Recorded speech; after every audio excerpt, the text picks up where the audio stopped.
Hi, I'm Callum from Time Valley Motorhomes, and this is a handover of an auto trail Arapaho.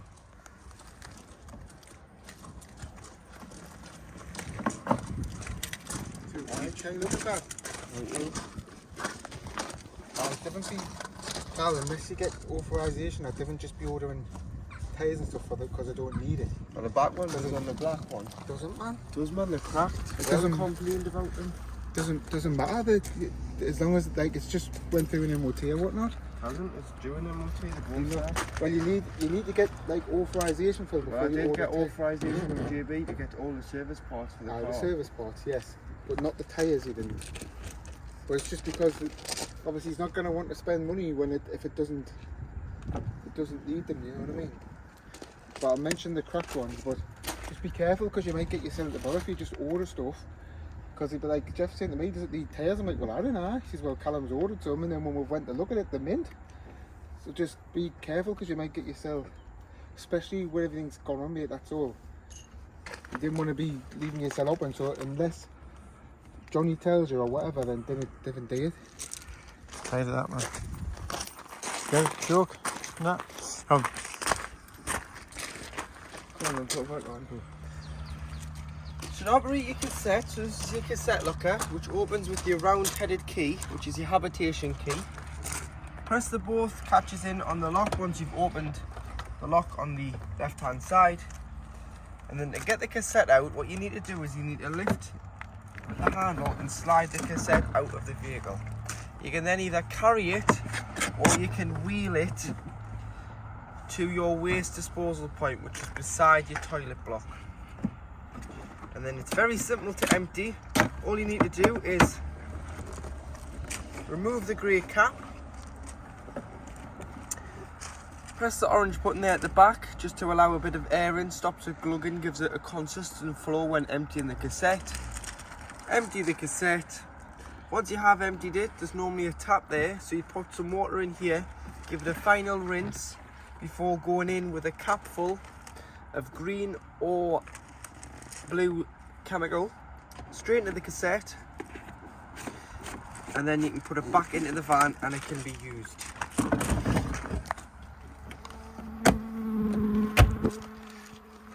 At the back of the vehicle you do have your garage area, so you've got storage area at the back on both sides, so you can store bits and pieces in here.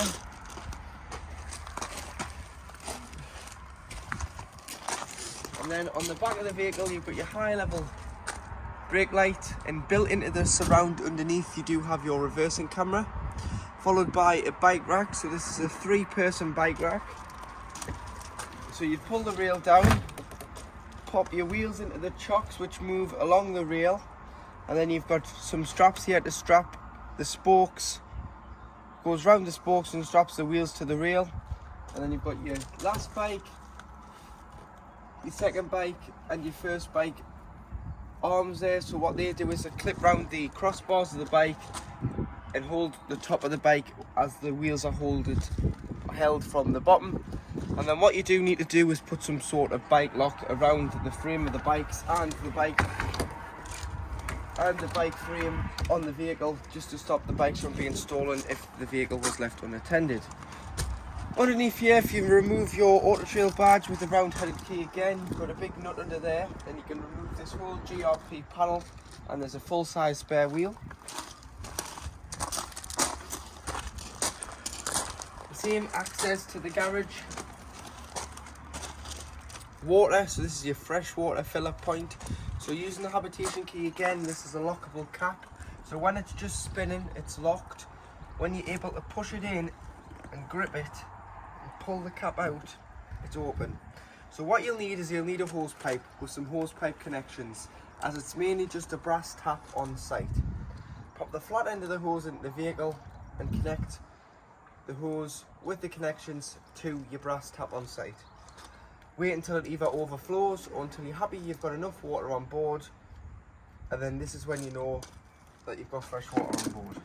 You can see on the control panel how much water is on board at any one time. External gas point, so what you'll need is you'll need a bullfinch connection, some orange gas hose and 2 Jubilee clips. connect them all together, and you can connect it to your kayak or external barbecue and use the bottle on board instead of carrying a separate bottle. This cover is a truma cover, so your boiler's behind here. This must come off when heating your water on gas. If you heat it on electric, you can stay on. If you're travelling, pop it on so the behind the cover doesn't get dirty. And if you're using electric, like I said, it can stay on. But when operating on gas, it must come off. So hand on the top, thumb in the middle, peel the cover off, and it just allows the fumes through the exhaust flue when operating on gas. With your two fridge vents, your awning light and your awning, which we can show you on collection. LPG locker. So to open the LPG locker, just behind the passenger seat, you've got a handle here. So you need to pull this handle up as it's on a cable system, and it releases the door. And here we do have our test bottle on board. So you can fit 2 bottles on board. This is a 6, you'll get a 6 and an 11 or a 13 in there. Once you get the bottle on board, if you do, just strap the bottle in with the straps, just to keep the bottle secure. And then to connect the pigtail, it's hand tightened, so there's no need for a spanner. It's left to tighten, right to loosen with it being gas. Turn the cylinder on when you arrive on your site, and then before you do leave, just knock the cylinder off. And then should you be struggling to get gas through to the vehicle, the car's got a crash sensor. So if the crash sensor's gone off, all you need to do to reset it is press this green button on the regulator for 3 seconds, and it allows the gas back through the vehicle. To fill the van with diesel, using the Faith key, you pop it in there and open your lockable cap. Tyre size is on the top here with 3 axles as it's a tag, the Arapaho. So you've got 5.5 bar being the front axle, 3.5 bar being the middle axle, and 3.5 being the back axle. So 2 and 3 are 3.5 bar. Axle 1 is 5.5 bar. Underneath the seat you have a toolkit which includes a jack and a brace and a tow knife, so everything that you need to change that spare wheel. And then underneath the floor, underneath this compartment here, if you lift that out, your engine battery's underneath there. So if you ever need to replenish it in the future, or you want to put a charger on it over winter, just lift that panel up and you can get to the top of the battery, with your bonnet release being just on the side of the dashboard.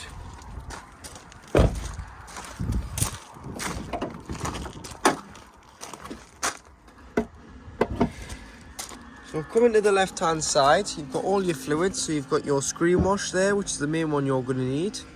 And if you remove this cover by removing the tab, you've got your power steering fluid and your coolant, followed by your brake fluid, your oil and your dipstick for checking your levels.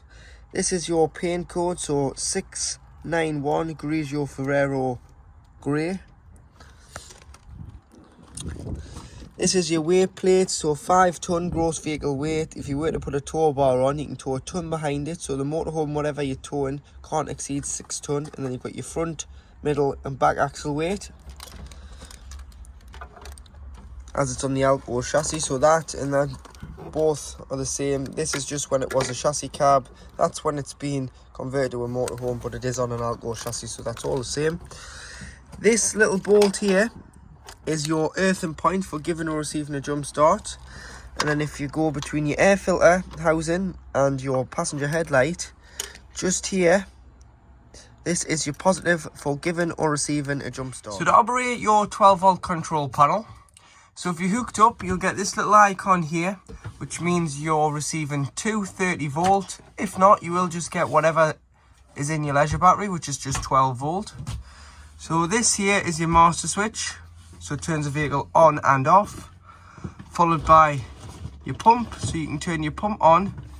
Just make sure you do have enough water on board first. So it's telling you there your levels of your vehicle battery, your leisure battery, your fresh water and your wastewater, and you turn the pump on and off here. You've got your lights, which is your master switch for all your lights inside the vehicle. Then they all are individually switched. You've got your awning light on the outside of the motorhome here. your dimmer, so you press and hold and you can dim the lights in the back of the motorhome. This one here is a power transfer button, so if your leisure battery went flat, you can use your engine battery to power your habitation area. But I wouldn't advise using it because you can flatten the van battery and then you can go to start up and it'll not start. But you'll know when you're on it because it'll say leisure battery, which is the battery you want. Click it again, it'll say vehicle battery.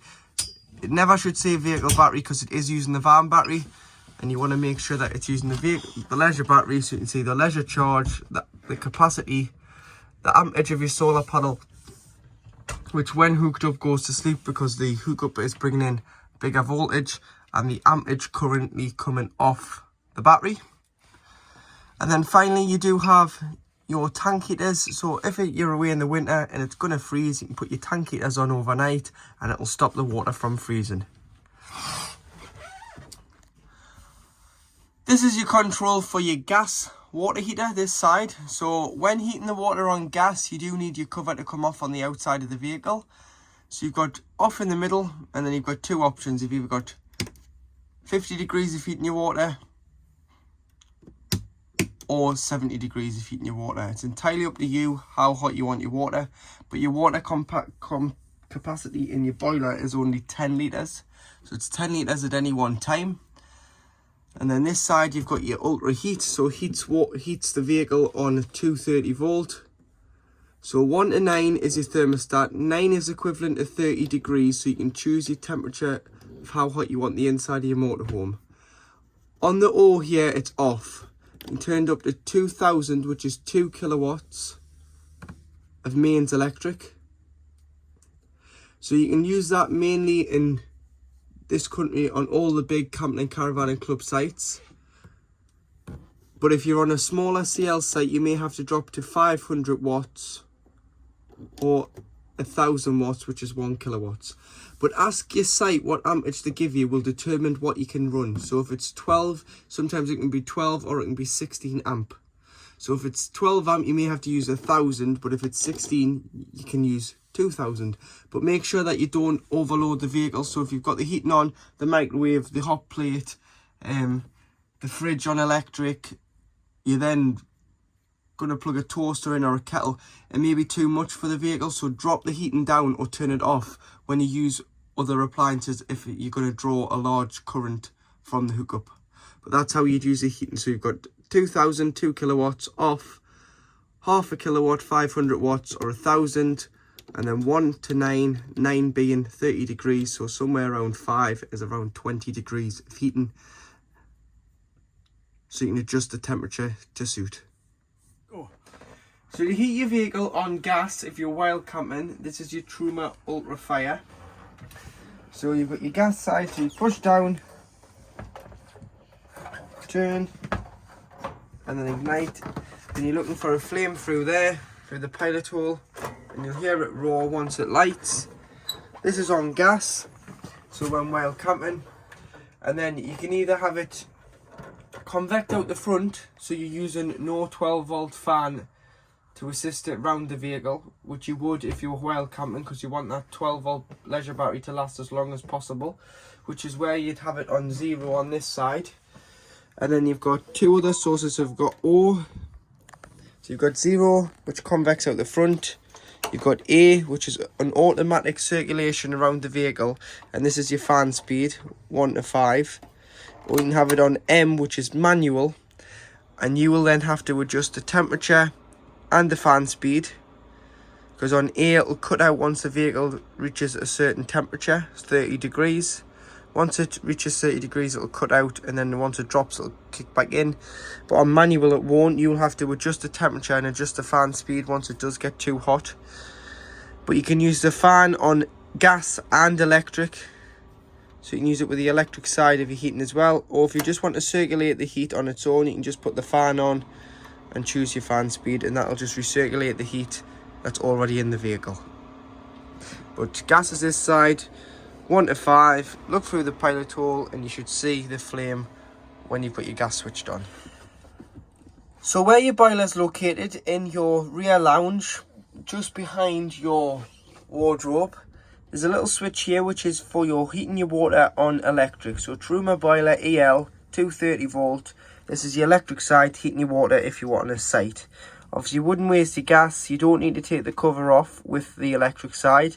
And you've got two sources. You've got 1 kilowatt, which is 750 watts of electric. Or you've got off in the middle, and then down at the bottom you've got 2 kilowatts, which is 1500 watts of mains electric. So depending on the amperage your site gives you, will determine whether you use 1 or 2 kilowatts to heat your 10 litre boiler of hot water. So also located in here is your boiler.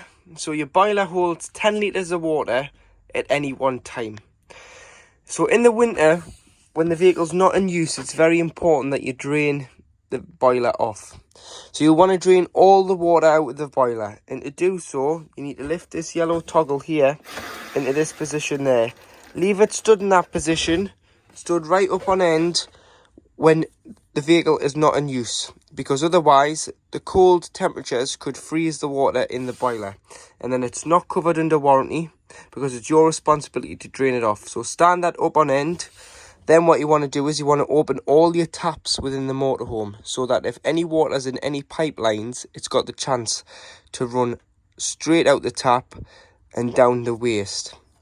So then outside you'll want to open the waste tap and the freshwater tap to stop the water from freezing in the tanks underneath. You want to eliminate all water in the motorhome, so boiler, taps, freshwater, wastewater, when the vehicle's not in use, in either parked up on the drive or parked up at a storage yard. When you do use it, you can shut the boiler, so put it from like that, tilt it down, shut the fresh and the waste, shut all your taps and fill the vehicle with fresh water. Once you've filled the vehicle with fresh water via a hose pipe, you can come in, you can put the control panel on, you can put your pump on, and you can go to the cold side of the tap first. When you go to the cold side of the tap, you'll get an automatic pressurised flow of water because the pump is bringing it from the tank underneath the motorhome to the tap. Once you go to the hot side, it's transferring it from the tank underneath the van into here and then to your tap. So it's going to cough, splutter, make all sorts of noises until you get a free flow of water from one tap. And once you do get a pressurised flow of water, your system is primed. Do one tap, then do them all, and then your system is ready for the season ahead as it's pressurised. So in your back lounge, to make your bed by pulling the latch system out, you've got a turnbuckle here, so you need to release the turnbuckle and then slide your latch out.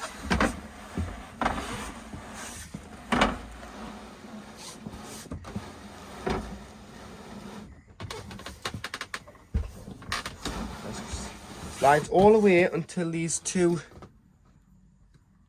blocks. Then what you want to do is you want to just lift this up and pull it a little bit more so that you put the fascia on the other side of the blocks, like so, and then your lats aren't going to move. And what you want to do is you want to put your backrests in here,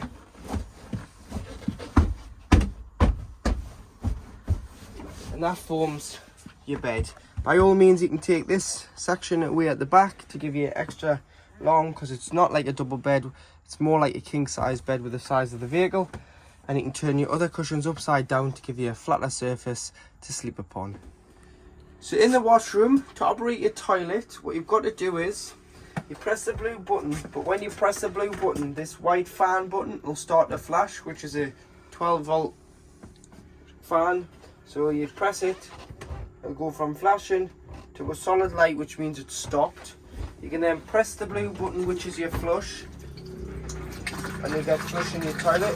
So always put a little bit of water in the toilet before you use it, because it helps lubricate the seal between the top of the toilet and the cassette underneath. And then what you want to do is you want to open the blade, which is this grey lever on the front of the toilet. So slide it to the right away from you. It opens the blade. You can now use the toilet.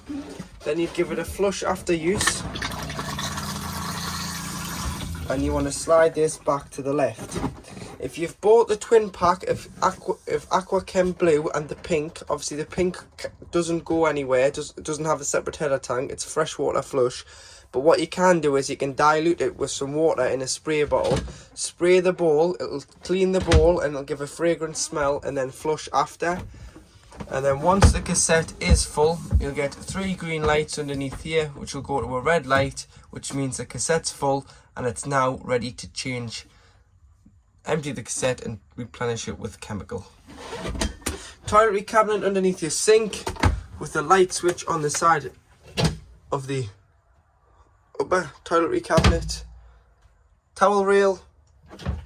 And then you do have your magnetic shower screens with your separate shower and a hanging rail for wet coats. Well, it's designed for wet towels, but hang your wet coats in there if you've been caught in the rain. And then when cleaning this, if you just use a mild solution such as like soapy water, don't use anything too abrasive on your shower cubicle because it will damage the colour of the white. It'll go from white to a yellowy colour, and it tells you there just to use light soapy water and rinse well after cleaning. So now in the kitchen, so as long as you've got your water pump on and you've had your hot water system turned on, you'll have hot water.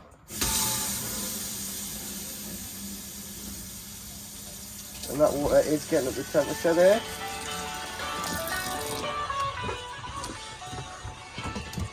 You've got your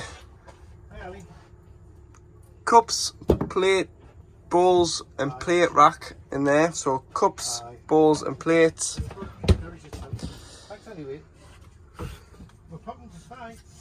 Your plug for your microwave, which is an 800 watt microwave, so you can unplug it should you ever need to change it, or should there be a fault with it, you can unplug it. And to start the microwave, all you've got to do is press eco and it comes on like so. So you do have to be hooked up on mains power for a microwave to work. It's not a 12 volt microwave. Underneath you've got storage for your sink cover. So this goes over your sink like so. It can go either way, give you that bit extra chopping space, but that stores in there when travelling. And then making sure that your glass lid's fully back because there's a sensor on there. You can then light your, so you've got one burner,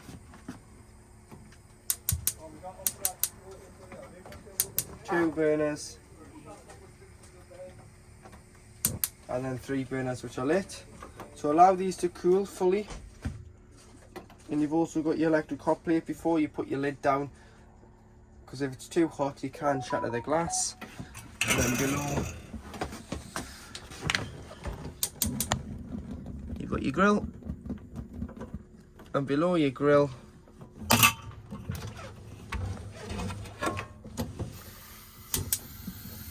you do have your oven. You may want to wrap this up when travelling or take it out, as it can cause a little bit of rattling. Same with your grill pan. And then pushing the panel underneath the oven, you've got your isolation for your 230 volt hot plate. So any problems with that, you can isolate the plug. Cutlery tray, storage drawer, storage with some racks for bits and pieces. And then in here you do have some more storage, and then you've got your concertina cupboard on the end of your sink, which gives you a few more shelves. So just above your double dinette, you do have in the overhead locker your power supply unit, which is a Sargent EC 500 unit. So the black button here is a power switch off device, and what that does is it turns the system off, so it'll stop any power drains off your 12 volt leisure battery. So if you park it up and you don't want any power drains, put your system shutdown button on. This is imitated off the control panel. Got all your fuses for your 12 volt items, which are listed here. And then on this side you've got all your main trip test, your RCD and your MCBs. So should you have tripped your vehicle out, try here before you try your main site. Each auto trailer that's built has a unique build number, so if you ever need parts, quote that number to us. We'll be able to pop it into Auto Trail's system online and find the parts for your vehicle. And you do have a single 12 volt USB charging point here. So to make your double dinette into a bed, what you need to do is, there's 2 pins underneath here. You need to slide them forward so that you're able to lift the table off. Once you lift the table off, these are the pins I'm on about. So lift them off, press the leg in, and slide it up. And then you can sit that here as it forms the infill for the space. Pop this one back down. It's always best that you have one out the way, because it means that you can locate the rail for the table a lot easier. And then if you use your infill cushions, which are these, one there, one here,